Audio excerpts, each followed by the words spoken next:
This portion is brought to you by Super B12 for your pigeon's conditioning and Canker Out for your pigeon's anti-canker.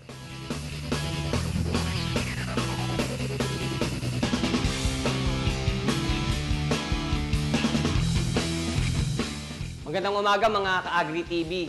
Ngayong araw na ito, usapang kalapati naman po tayo at napakaganda ng ating topic for today. Ating pag-uusapan kung anong importansya ba meron na ating mapag-aralan yung behavior ng ating mga alagang kalapate. Lahat po yan ay ating pag-uusapan dito sa Pigeon Talk.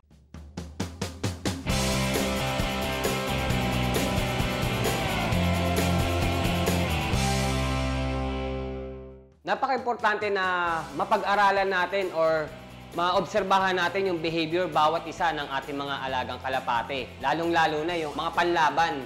Kailangan maganda yung bonding between yung pigeon fancier at yung mga team niya. Para maiwasan natin na matroma yung ating mga alagang kalapate, during molting, pag alam natin na lugon yung ating mga alagang kalapate, iwasan natin na maghipo sa ating mga alaga kasi pagka lugon ng ating mga alaga, for sure, masakit yung kanilang pangangatawan. So pagka hinihipo mo sila, doon pa nagkakaroon ng trauma yung iyong mga alagang kalapate na siyang pwedeng maging cause para maging mailap siya pagka nandun ka. So para maiwasan natin yan, maghipo-hipo tayo ng ating mga alagang kalapate kung full molt yung ating mga ibon. Yung pagiging mailap ng ating mga alaga is isang cause para matalo tayo dito sa sports na ito. Kasi dito sa sports na to, time consuming.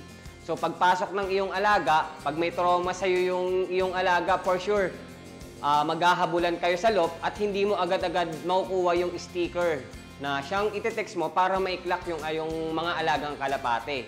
So dapat, alam natin kung kailan ang nararapat na hipuin yung ating mga alagang kalapate. Ako sa loop ko, sa morning at afternoon, isa-isa kong inihipo yung aking mga alagang kalapate at doon nade-develop yung bonding namin ng aking mga alaga. So, kahit nasa loop ako, hindi lumilipad yung mga alaga ko kasi kilala nila ako.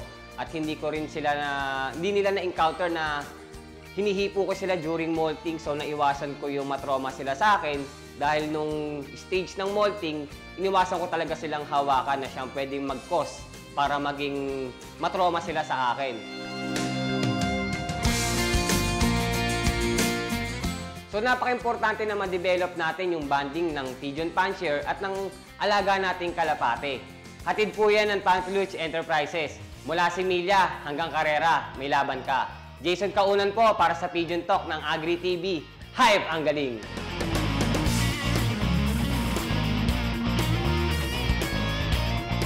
This portion was brought to you by Super B12 for your pigeon's conditioning and Canker Out for your pigeon's anti-canker.